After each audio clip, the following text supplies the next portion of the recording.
Yeah, and if it and you, I can have this argument with people all day. Well, you're getting a free education, you're getting a free room and board. What's free? I'm working for it. Yeah.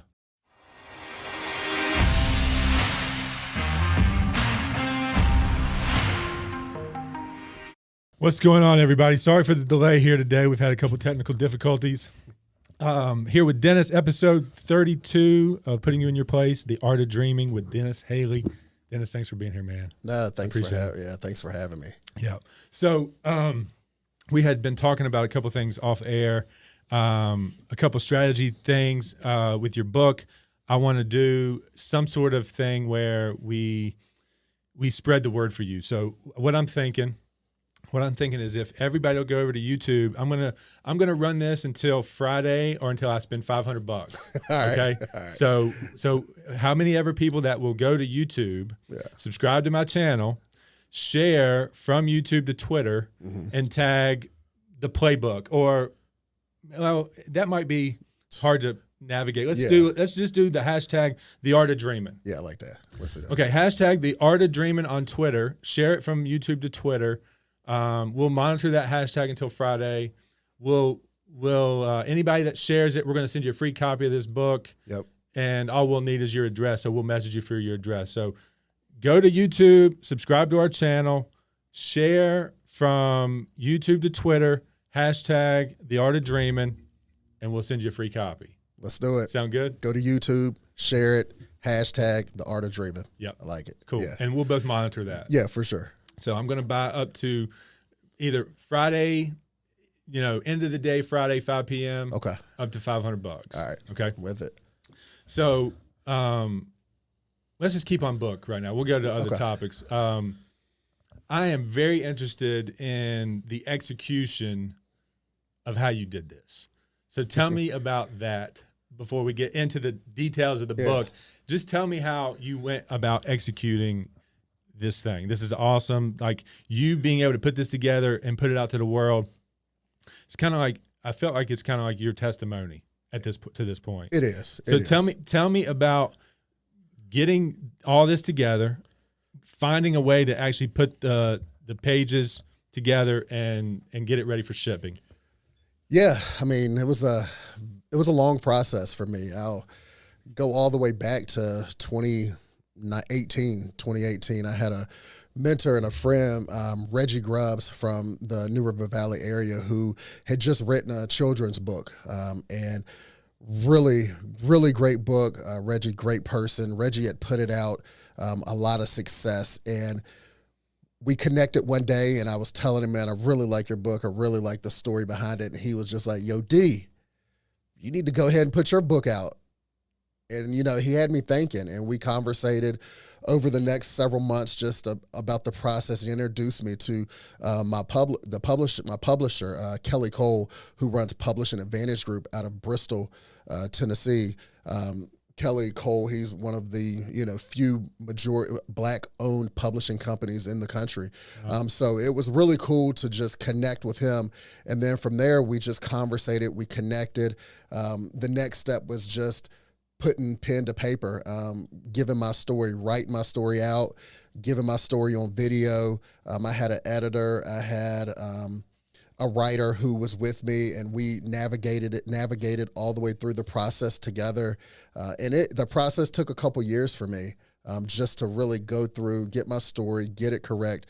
And then also my team, I call them my team. That's my home front. My wife, Kimberly Haley, who is from the area, and then my sister-in-law, Doris Bishop, and then Courtney Stewart, also part of our team. And we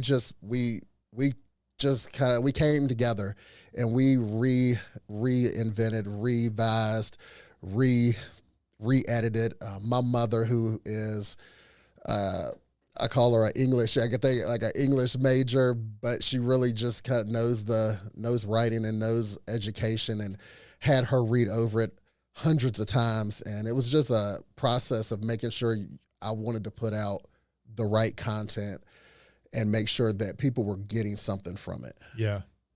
Well, it's interesting to see your story, or, read your story and see the clips and and kind of relive that with you, kind of like you're walking right beside you. Mm-hmm. You know, it's very interesting in that regard. So, you know, as far as the deal goes, like with your publisher, like how does that work? How does like working with a publisher, like how does that financially work? Yeah, so my publisher, you know, you go in. It can be one or two ways. It can be an investment on your part. You're investing in yourself and you're investing in your work, and you believe your work is going to sell and you're going to reap the benefits from your investment. From that, you own all the rights to your book. You own all the rights to every word in there. You own distribution rights, so you are not tied to that publishing company if you want to publish it yourself or you want to go somewhere else and publish it. Or you can be in a publishing company and they own a percentage of it. I own all the rights to my book. I own the copyrights. I own the words. So if I want to put it, let's just say I want to put this book to script and somehow a movie comes out, I own 100% of the rights to my story, right, which is what you want. And sometimes, now a lot of times that's not how it goes. The publishing companies will own the rights to these stories, but I'm fortunate enough that I own the rights to my work, my story, and it's, you know, that's how I want it. How does the revenue share go? Like, like when you want reruns of this, like you run out, like you've sold out, how do you get more inventory of your product? Yeah, so right now my product is on Amazon. You can go to Amazon right now and purchase it. Through Amazon, I'm selling my books, and Amazon's infamous, so I won't run out. Sure. So they will run run this and send it. But like if you wanted a box full of if I want a box full of let's say I want to say, hey, I need 1,000 copies next week. I put an order in for whatever I want them for, and then they ship them to me. And it's a, you know, a fraction of the cost of what they produce to what I get it for. Sure. Yeah. That's very fascinating to me as a business guy. Yeah. Like trying to figure out the what's the word? That, and like just like the distribution method, you know, and like how get the most out of your investment, and exactly not have to. Yeah, you don't want you don't want to invest more than you have to, because you want to get the return. You want to get most of the return. Yeah, yeah, and that's how it works, because in the long run, you want to have your own. I would like to be able to produce it myself and not have to share any revenue with anybody. Yeah. Amazon or not. Yeah. Yeah. Very fascinating. For sure. Well, you know, some things that was really fascinating to me. I'd like to just get into maybe more detail of like what happened to you in certain situations. Yeah. If you're comfortable, let's do it. Okay. That's why I wrote it. Right. So take me through the scandal. The scandal. Yeah. Where you were getting off the bus at Florida State. I can remember like it was yesterday. Just tell me everything. Yeah. Tell me what you were going through in the moment, and then, you know, the end result when it was all over. Like, did anything happen to the teacher? Like, just give me your take on this. I'll give you, and if you're listening, you're lucky, because I won't tell a lot of people this. They got to go buy the book so they can read it. But the scandal, man. What a day. And like I said, I can remember like it was yesterday. We're down at Florida State. I'm starting outside linebacker. Just my second start. I started the first game against Colorado State. Good game. We're in Tallahassee. I mean, as a college, and this is like my first time playing at UVA. So you're in Florida State, and who doesn't want to be at Florida State playing? Yeah. So my mind is just, I'm hyped. I'm ready. I can't wait to play. It's like you've arrived. I've arrived. This is it. This is my chance. I'm on the biggest stage in college football. At that point, it's like there's nothing better to show your ability than against the best in the country. Right. So as I'm walking off the bus, I literally look over, and there's my head coach, Al Groh, athletic director, assistant athletic director, and somebody else, another coach or compliance officer, and they grab me. Literally say, hey, can you come over here and talk to us? And at that moment, in my head, I'm thinking something's wrong, because my family drove down from Virginia. My dad, my brother, my uncle, grandpa had driven down, and, first instance, oh, something's wrong. You just get that thought that something has happened. And they get me and they bring me to the side, and I'm like, I'm already prepared for the worst. Like, even at that young of age, I know I was thinking, like, shit, this is crazy. Yeah. They're getting ready to tell me something bad. Right. So just be ready. And they say, you can't play in the game. And I'm confused, and I'm saying, why? What happened? Well, there's a situation going on back in Charlottesville with one of your classes that you're taking. The professor has come forward to the administration and has let us know that he has given you a grade that you weren't supposed to have. And, you're like, I just close my eyes and I'm like, this is not happening to me. Right here, right now, literally an hour before the game's going to start. We just get off the bus to get ready to go in the locker room to warm up. Yeah.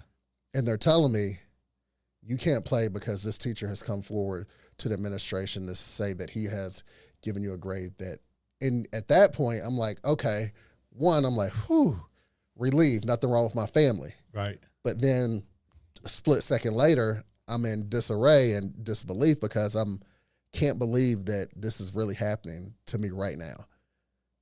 And so they tell me this, and I'm sitting there, and I'm like, what happened? What grade? What are you talking about? Just kind of going through my head of what happened, and what did I do? What didn't I do? Did I do anything? I can't remember it, because it's all just coming at me like bullets just left. I'm like, okay, what's going on? So they tell me that, and I take it. So then I go in the stands. I have to walk out the tunnel, back in my street clothes, go get my dad, my brother, and uncle out of the stands. So they see my team warming up, but then they see me walking in the stands. So you can imagine their thought process. Like, what's going on? So I get them and I tell them, hey, they've deemed me ineligible to play because this teacher has given me a grade, and the teacher came forward and said he gave me a grade, blah, blah, blah. So my dad and my brother and my uncle, they walked down. My uncle and actually grandfather stayed in the stands. But my dad and brother walked down and met with the administration at that time. And yeah, it was absolute chaos on everybody's part because we were not happy. Man. As a family, my father was not happy. And I just keep it like that. My father was not happy. My brother was not happy. It seems like crazy that, it would wait until the moment you're getting off the bus to break this news. Like, how does that, I mean, why did they even let you get on the bus?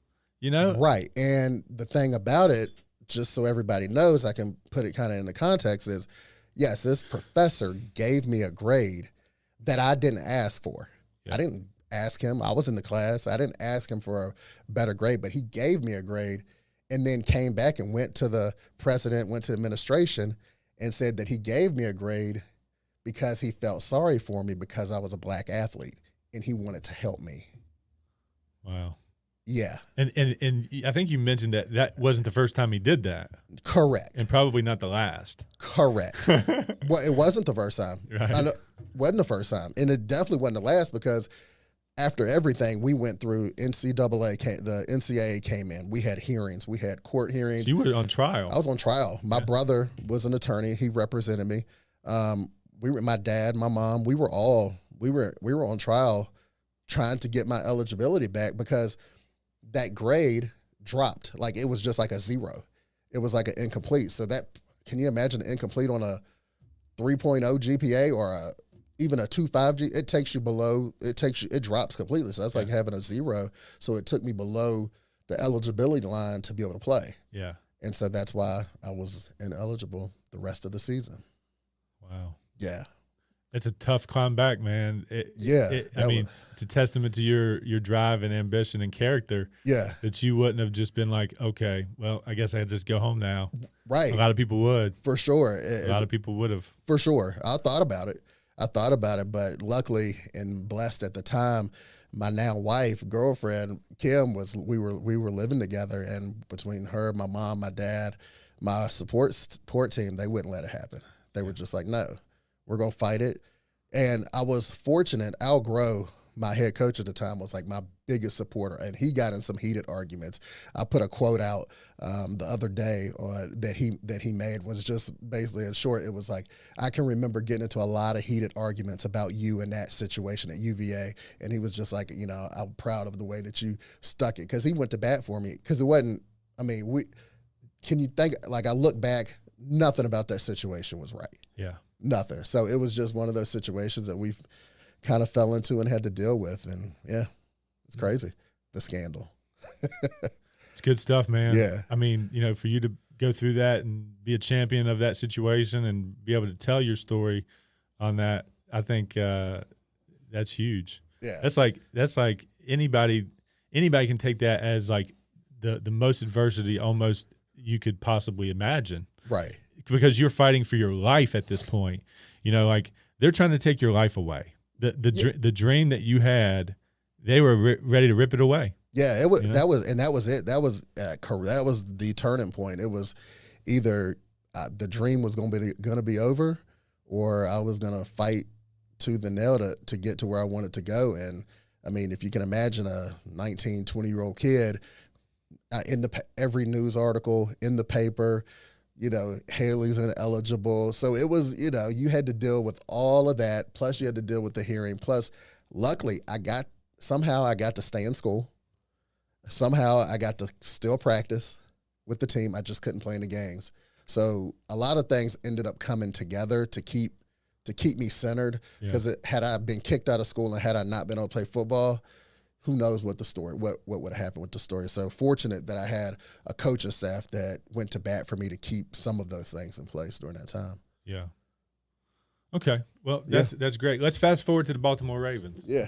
All right. So you make the squad, you make the opening day squad, and then all of a sudden you just get ripped. You just get cut, right?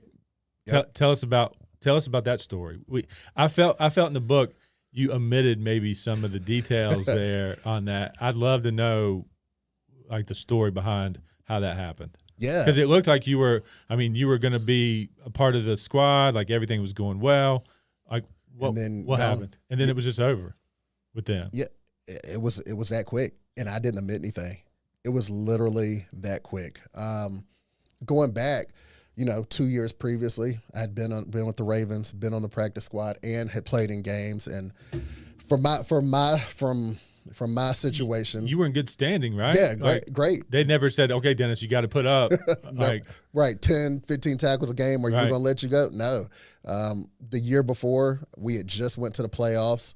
I played in my first, AFC divisional playoff game. We played against Indianapolis Colts that year against Peyton Manning, and I'm talking about it, but we lost like 12-9, no touchdowns, all field goals, both teams, which is crazy when you talk about Peyton Manning. So we had just played.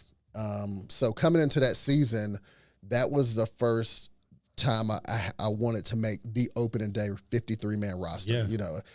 Undrafted free agent, got to play the year before a lot on special teams and defense.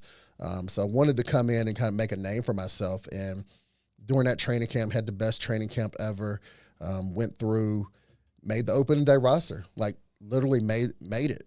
And then 2 games in, I can't remember the first game is, but the second game in, we played the New York Jets, which was a fun game because that was a team that had originally picked me up coming out of college. So, and it was the same staff. Mike Tannenbaum was a GM, and it was some other coaches and players on the team that I had played with. So that was a fun game to go play. Went out there, had a great game, came back with 2 or 3 special teams tackles because I was starting on all the special teams. And then that jury Tuesday, day off, I get that phone call, and it's, "Hey, can you come up to the office and talk to me?" and it was the GM, Ozzie Newsome, who was a real cool, real good GM. Actually became a friend of mine that I still talk to this day. Throughout all that, animosity that I had over the situation. But yeah, it was just one day, after that game, just got the call, was like, hey, I need you to come up to the office and talk. And the explanation, I don't know what the explanation was. I can't remember even probably a word he said, because I knew when I went up there what it was for. You just know when you're going to that office. And they brought in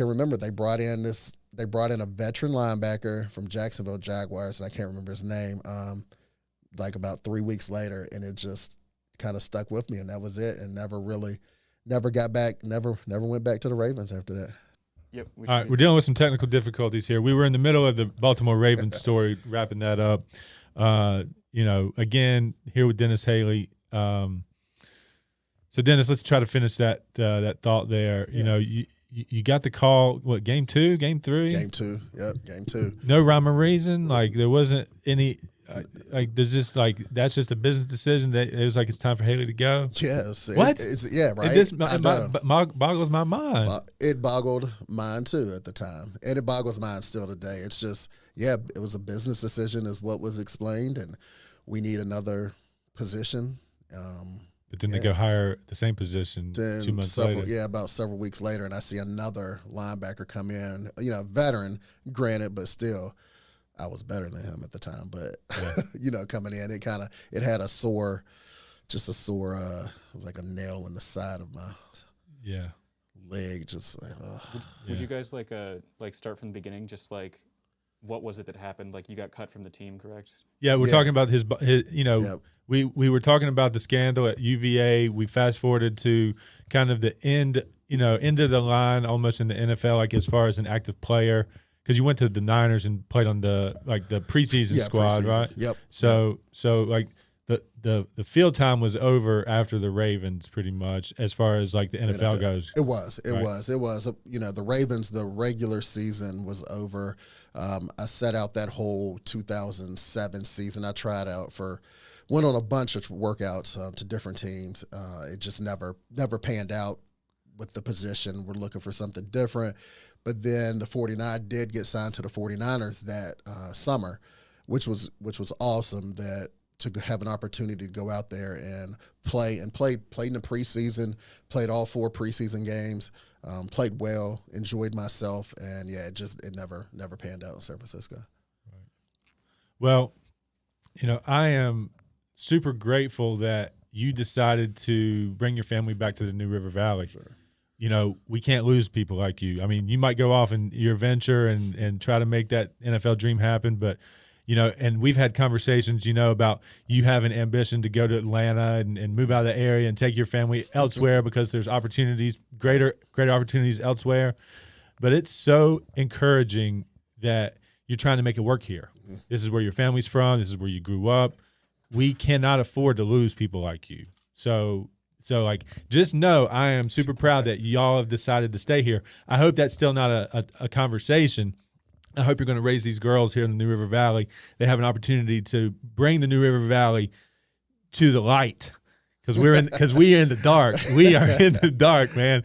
Like you were one of the people that you and a couple other people, JJ Redick, Troy Daniels, like all these guys, mainly Roanoke Valley guys, but we can still claim them. For sure. We can still claim them. So, people like you bringing this area to light, raising your family here, for them to be able to do the same things, I just want to commend you for that. I know it's been a struggle. I know you've had ambitions to get out of here, like we always have, like almost everybody has at some point. For sure. But I hope we can keep you. Yeah, I definitely appreciate it.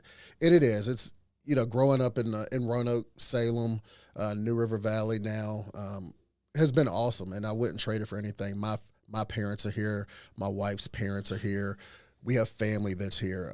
So for our girls to have the opportunity to be within literally minutes of both sets of grandparents and a great-grandparent, it's just a blessing. And, we all have different thoughts and ambitions of moving and working in other places. And I've actually been fortunate and blessed to have opportunities to stay in the area.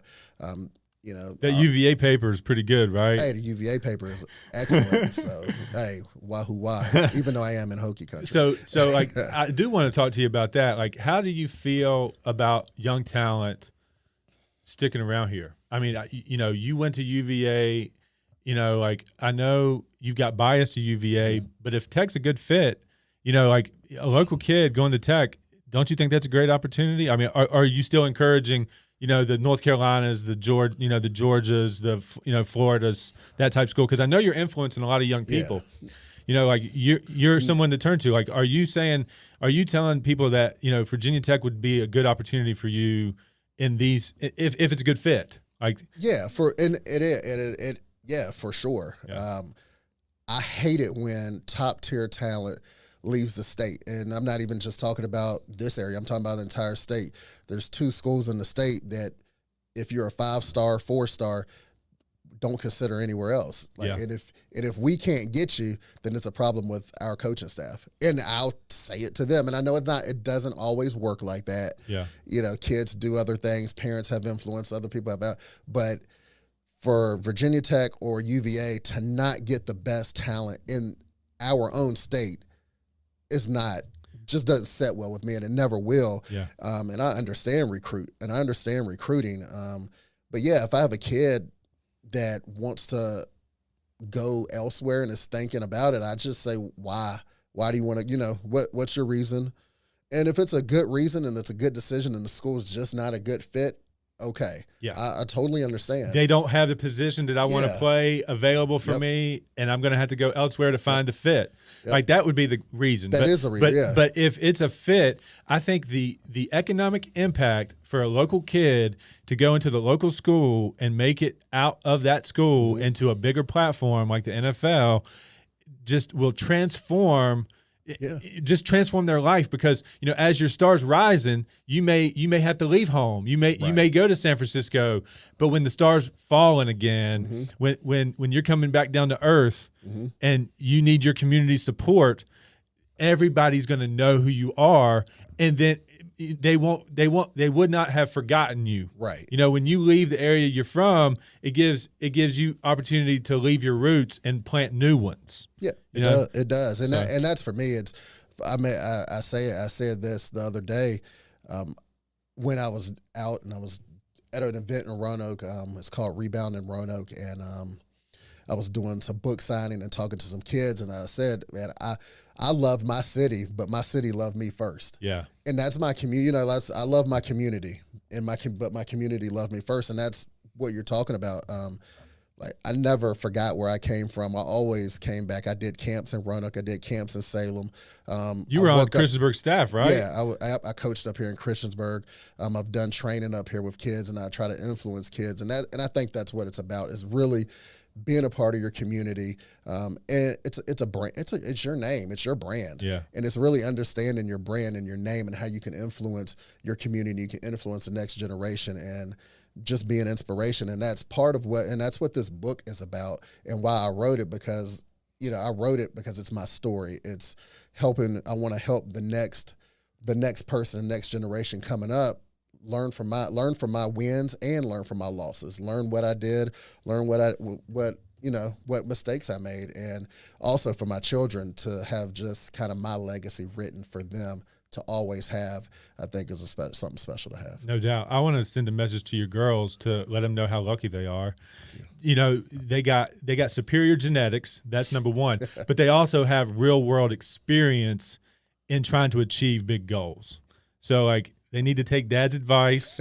They need to listen. They need to listen to him, and they need to know that he can guide them in the way that they need to carry themselves and the way that they need to perform.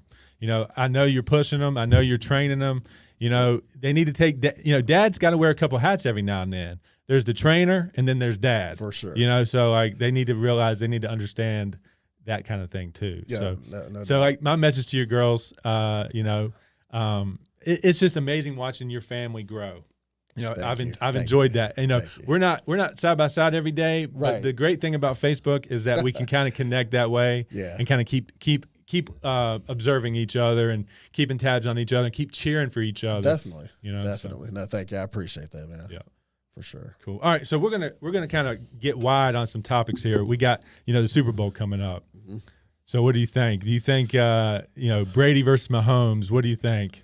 It's a tough one. I want Brady to win it. It'd be cool, but I'm going with Mahomes and the Chiefs. They are just too much firepower for I think Tampa Bay. Do you think this is the Jordan to LeBron passing of the guard type thing? For sure, definitely. Because if Mahomes wins his second straight Super Bowl, he'll be 2-time MVP. Yeah, this is passing the torch. Yeah, definitely. And I mean, funny enough, who would have ever thought Patrick Mahomes would have been the next guy coming out, because he sat out that whole year and then he came in and it was just he's been on fire ever since he touched the field. Dude, I love Tom Brady. Yeah, I'm not afraid or ashamed of it. Too. 42 years old. Man, he's the GOAT. He's the GOAT. I just love it when he's on the sideline and he gives it to one of his offensive linemen for not blocking. Because I'm like, that's what you're supposed to do. But I love him. Yeah, he's another example of like, age limits you. Mm-hmm. Not if you work hard enough. Right. Not if you're doing the right things to your body and treating your body this certain way and making these right sacrifices in your life. Right. I mean, just to think about, he left New England, went to Tampa Bay, who have not won a playoff game in I don't know how many years. Yeah. And now they're in the Super Bowl. And it's not like he brought a whole bunch of different players with him. I mean, he got Gronk out of retirement, but an AB, right? Yeah, an AB who's I mean, he does good, but that team. So it just goes to show that if you're a leader, that you can lead people to do better, and people will follow. Yeah, exactly. And they'll work, and their work ethic will change because they see your work ethic. It's funny because everybody wanted to put the greatness on Belichick, right? And there's a TikTok going on around right now where Tom Brady's on the phone saying, "Hey, coach, I'm going to the Super Bowl," and Belichick's on the other line and he's like throwing the phone. He's like throwing the phone at the bench.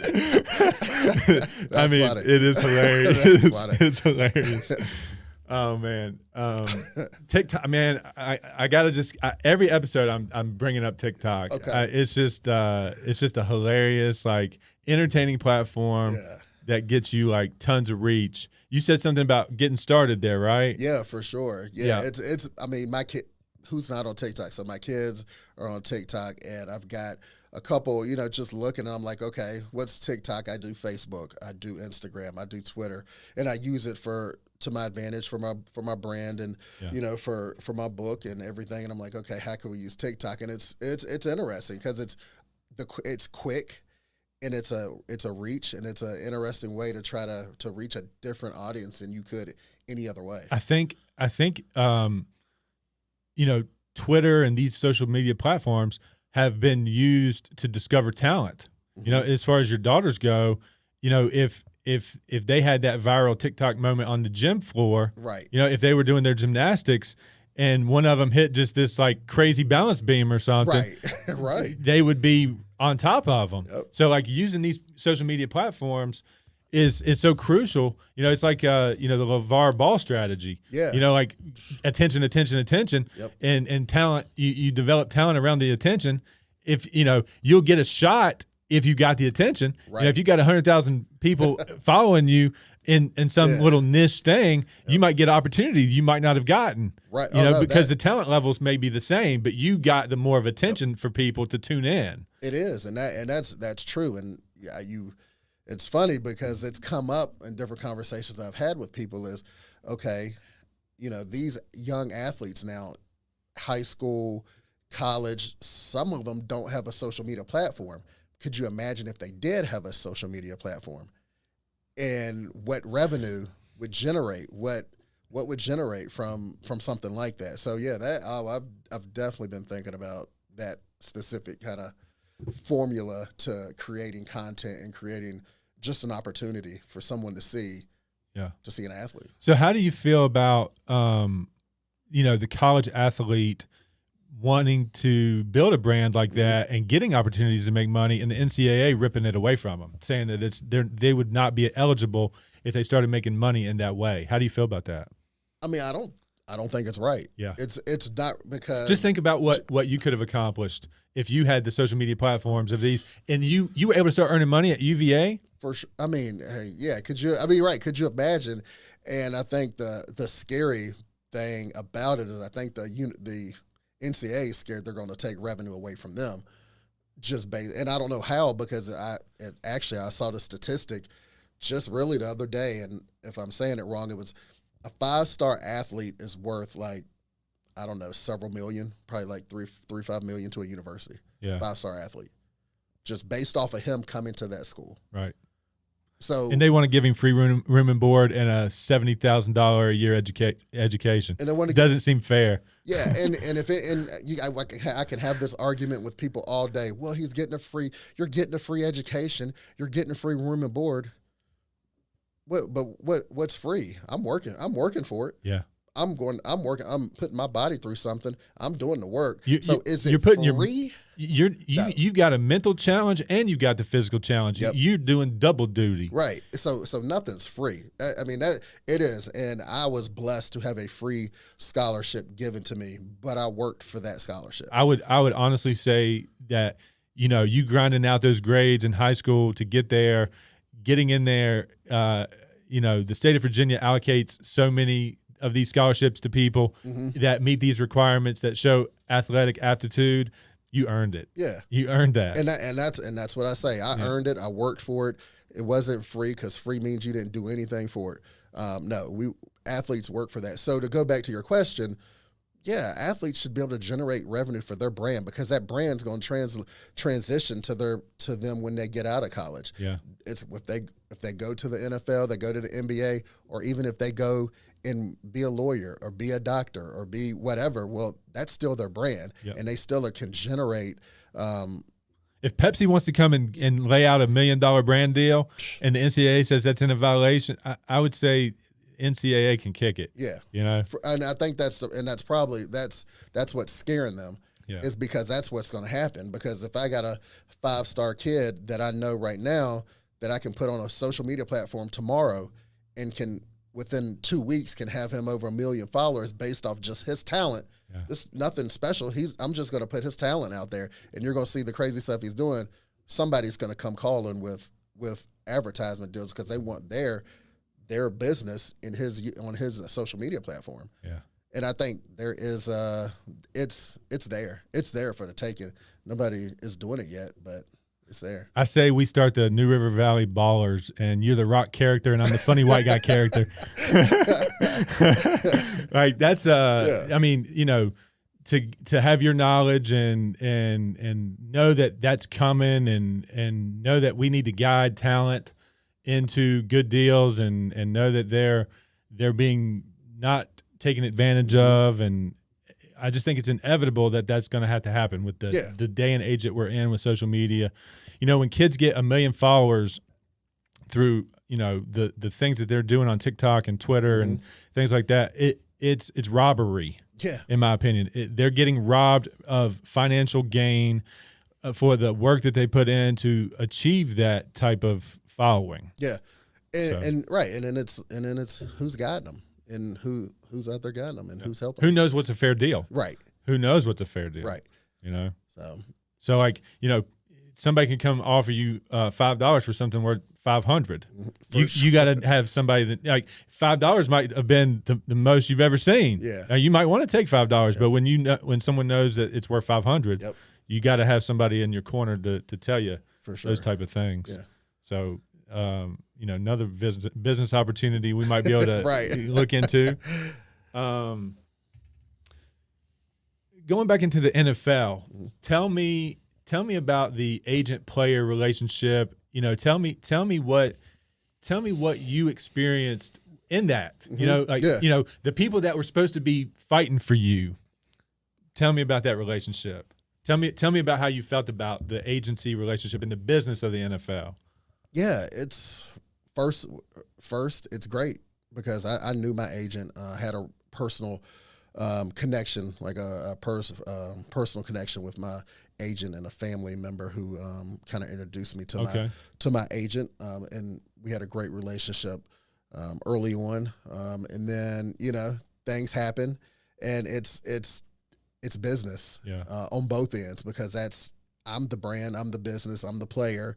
He's the agent. He wants to represent me. He wants to get me out. And if something happens, that's that's what he does, is try to get you on another team, or what she does now, because there are female agents in the league now. Yeah. But I look at it and kind of laugh, because I had my first agent. We had a falling out based off of me not playing, based off of me not getting picked up as quick as I thought I should get picked up. So you thought you needed stronger, harder. I needed stronger, harder relationships. Somebody who could get me in the door, get me in front of somebody else. So that's how I ended up switching to a different agent. Yeah. And that was when I got released from Baltimore, that I switched to a different agent.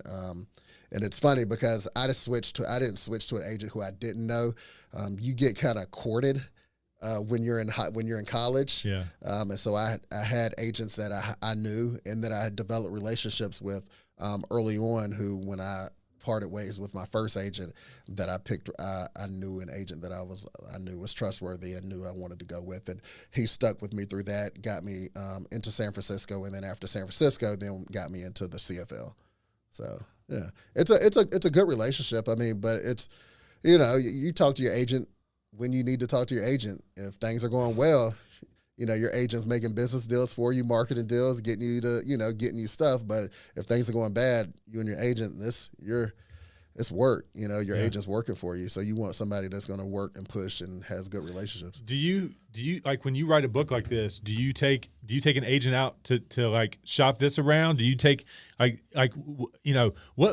PR are you getting, or like what are you, like, what's out there for people that like are authors trying to get, like speaking deals? Yeah. Like speaking, you want to go and get speaking fees. Yes. And how does that work? So that's same people? Yeah, no, different agencies, different people. Gotcha. That's the next step for me now, is that I've created this outline of my story, this book, and in the book, I wanted to make sure that it was teachable, and that it had points in it. It had correlations to life and life lessons, and that's how I developed the 5 pillars to achieving your dreams, because I wanted it to be somewhat of a curriculum that I could speak to and that I could teach to boys, girls, men, women, companies. I could go in and I could teach that to it. So that's the platform. That's what I want to develop this next step into, and how I came with the book, and kind of outline the layout with the book. But yeah, it's different agencies. There are speaking agents out there that you look for and you hope to find. But it's the same as being an athlete. You gotta hone in your craft. You've got to be good at it for somebody to want you. Yeah. Yeah. I mean, I think you'll get in the door here locally, no problem. Like, anybody wants a little, Dennis Haley experience, motivation, that type thing. They should be. I would encourage, like, whatever.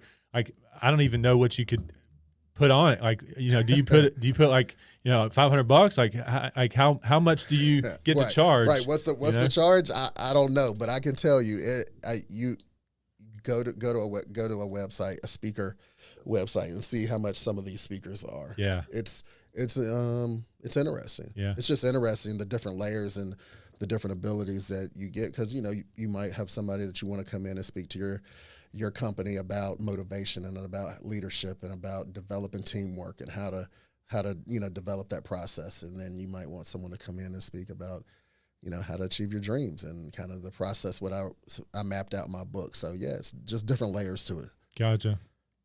So do you think this is going to be it for you, or do you have ambitions to keep going? Like, do they say, the artist ships, right? Mm-hmm. Like, so, like, you need a catalog. You need a Dennis Haley library, in my opinion. Yeah.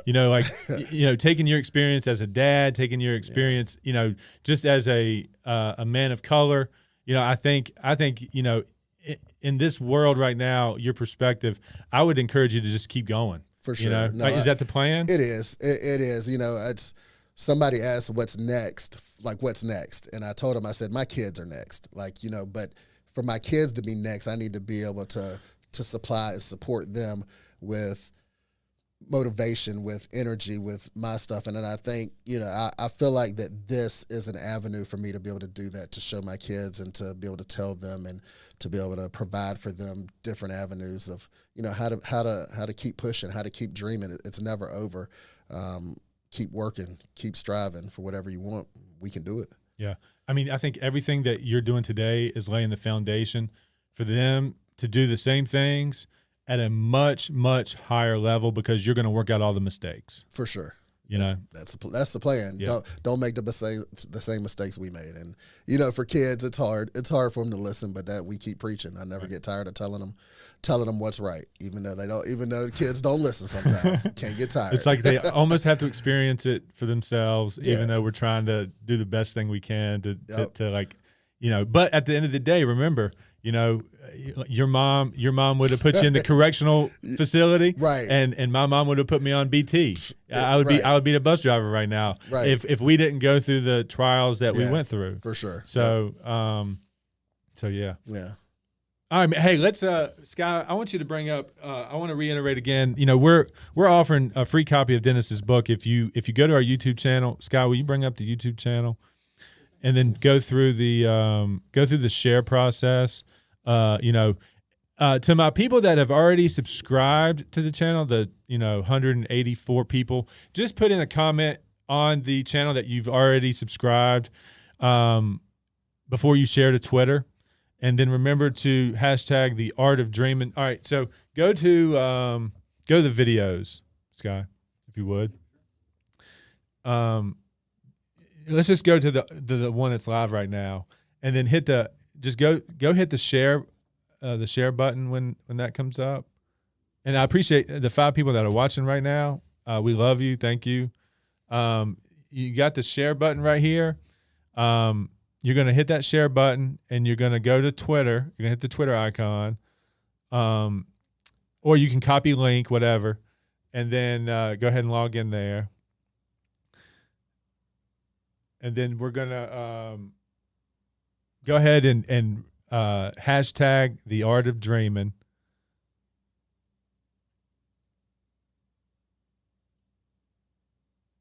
And then you do that, we're going to send you a free copy up to, I said $500. I'm going to spend $500, or we're going to run this until the end of the day on Friday, whatever comes first. Yeah. All right. Let's do it. All right. And anybody that just wants to go purchase that from Amazon, let's bring up that Amazon link so people can see it.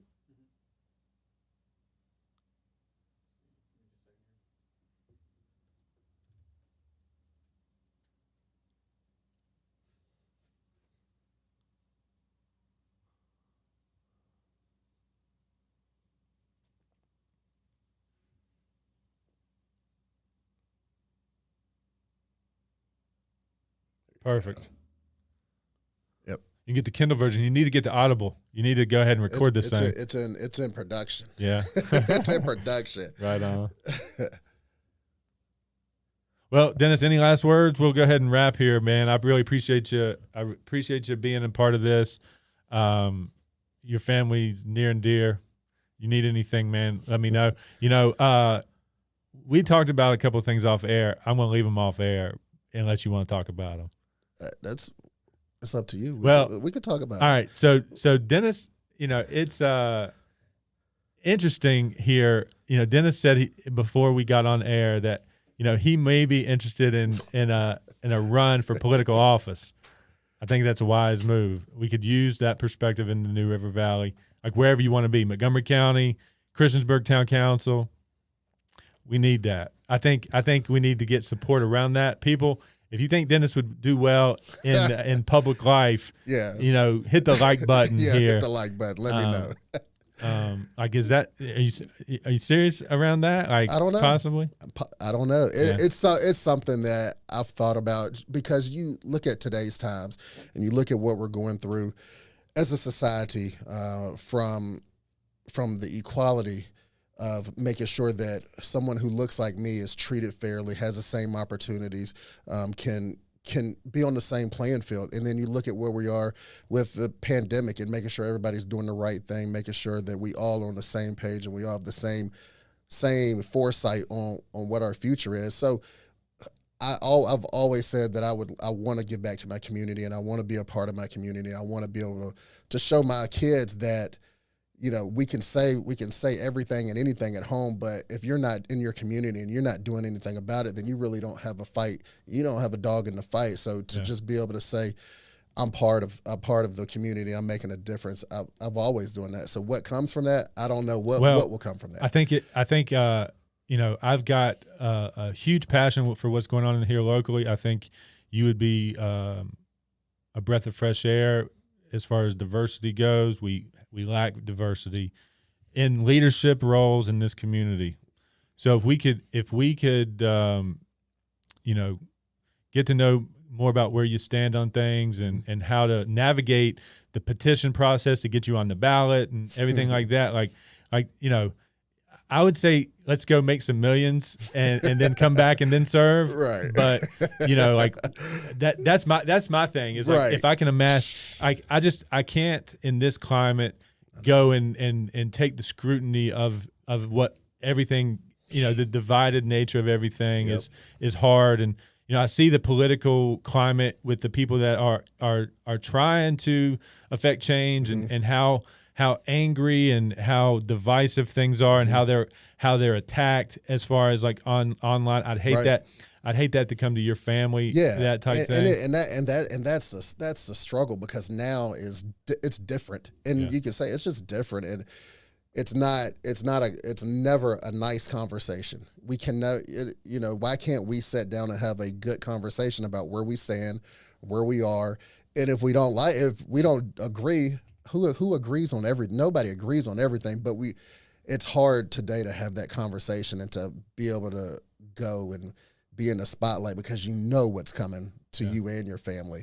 That's the bad part. You know, the easy part is saying this is where we are and this is where we want to go. The hard part is how to navigate to getting from A to Z. Yeah. You know, and so I'm always the freedom proponent. You know, I'm always the, you know, let's not have a ruling class. Let's have a serving, you know, public service class of people that want to take what the majority of the people want and make it a reality. Yep. So I would love to keep nurturing that conversation for sure, and figure out how to do that because I do want this platform to come to be something of local attention of like real issues and having people on that are going to help guide those issues and make those issues the way that we live.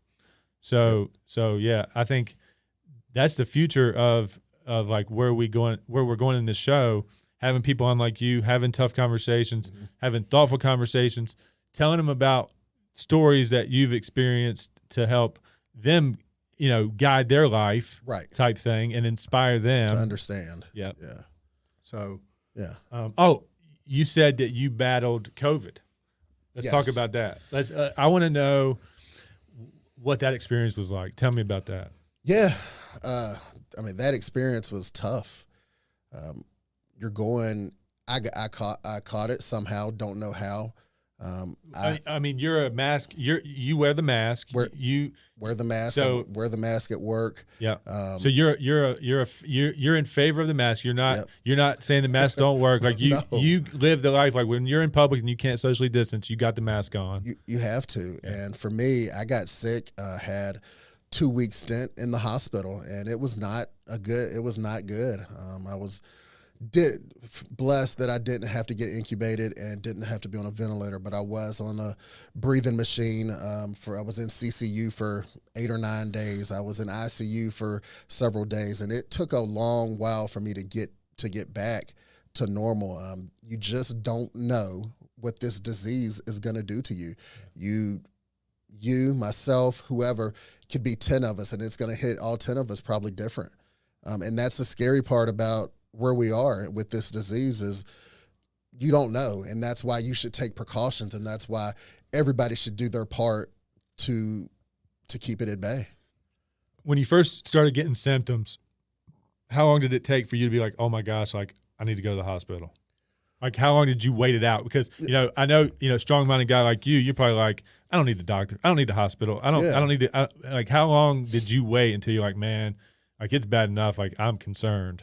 Yeah, it was, for me, I started having symptoms on a Saturday, and by that Monday, I felt like I had played in a football game, and I was dehydrated, and I was just needing replenishment. And at that point, I told my wife, I said, I'm going to the ER to get some bags of IVs. I'm gonna get some IVs. Just like I felt like I was just depleted and needed that energy. Went into the hospital, and needless to say, when I went and got checked in and got evaluated, they were just saying, no, you need more than IVs. You're depleted. Your magnesium, your sodium, your potassium, everything is. Did you go to Montgomery or Radford? I went to Radford, Carilion. Gotcha. Yep. And yeah, went there, and it was snap of a finger. I felt that way going in. By that evening, I took a turn for the worse. Wow. So you had like lung congestion and couldn't breathe, pneumonia, developed pneumonia within my lungs, had. So you just felt like you had like a brick on your chest or something. Yeah, just no breathing. Oxygen levels were down, which hurts. You just can't manage. You can't breathe. So it took a while. And man, the staff at New River Valley Carilion was incredible. And they're part of my team. I work for Carilion now. Yeah. But they were incredible. The respiratory therapists, the nurses, the doctors. Do you know what they treated you with? Do you know the medicines that they treated you with? Yeah. So what did they give you to treat it? Yeah. So for me was interesting. If we have time for this quick story, it was interesting because going in, I had this and they didn't know why, and I was really going downhill fast. Yeah. But my wife, who was at home, who I couldn't really call, who was with my 3 girls, so you can imagine the stress level on her. Yeah. And the demand was, I couldn't imagine. So I'm just grateful I was the one in the hospital and it wasn't another person in my family. But I got asked, do I want to do some of the trial drug treatments that were there? And at that time, it was remdesivir, and it was plasma treatments for the plasma treatments for COVID. Yeah. And at that time, I'd been in the hospital for a while, and I was going mentally. I wasn't there, and I was like, no, I'm not doing it. No, I don't want to do a trial. Why? What can you tell me about it? And I was not perceptive to it, but my wife had reached out I have a family member who knows doctors from around, doctors from around the East Coast, around the country, of color, who are Black males and Black women who have dealt with and have seen it. So she seeked second opinions and seeked advice, and they told me, no, take it. Make sure he takes it. So I got 2 rounds of plasma treatments, and I got the remdesivir. Nice. So I got both, and then I think one of them, the remdesivir, is maybe a 5-day period for where that works, and then the plasma treatment, or maybe it's a plasma treatment that's 5 days. I can't remember which one it is, but man, when I took those treatments and I took those that medicine, it helped, and immediately you could just see things starting to take a turn for the better. Nice. Very quickly. So I was fortunate that I had advice and had family members that I could reach out to and help with that situation. And man, it's just, I'm fortunate that I can tell my story and tell this, because you don't hear it all the time, and there's questions, and everybody has questions. So I'm just fortunate that I can share this with people. Yeah. I mean, I think you're one of the few people I know that are under 40 that have had, it go that bad. Yeah. So like you're, that's pretty scary. Mm-hmm. That's, so, I mean, it obviously is real, it's obviously something we got to take seriously. I think people need to do that research. They need to dive into like what is going to happen if and when probably you need to predict when you get it, not if you get it. You know, at this point. Yeah. So I've had my plan. I've done research on a drug called ivermectin. You know, and I've been talking about that on social media and stuff like that. Like there's a lot of things that you can do to combat and like understand and educate yourself on, like, when you get this thing, this is my plan. I'm going to stay home. I got everything set up. Right. Like, this is what we're going to do. Yeah. Like, I made big investments in like my home setup to just like, if I was, going to get sick, if I was going to get it, these are the people I was going to call. These are the things I'm going to get. And this is what I'm going to do. Yeah. And it's funny to say that, but it's important because you don't want to get anybody else sick. Yeah. So say you get it and you have symptoms. Well, you're going to quarantine yourself, but what if you have to bring somebody in to help you get quarantined? Who are you bringing in, and how are you going to do that? Because you don't want to risk getting somebody else sick and then get them sick and get somebody else sick. And and my family, we have had a rough time with it. I've had family members that have passed because they've gotten COVID and died from it. Yeah. And it's real. And I was blessed to not and to be here to tell this story. Cool, man. Well, again, we appreciate your time. The Art of Dreaming. Remember, I'm giving away some free ones. If you share this from YouTube to Twitter, tag The Art of Dreaming. We're gonna send you a free copy. We'll message you for your address, and we'll get you a free copy. All right, man. Well, I appreciate it. No, thank you for having me. Thank you for the opportunity to share. And we're gonna come. We're gonna get you come back. We'll we'll get you a regular spot here. And anything we can do, anything we can do to help in any way, man, just let us know. I will. Okay. Thank you, man. Cool. Thanks, guys. Thank you.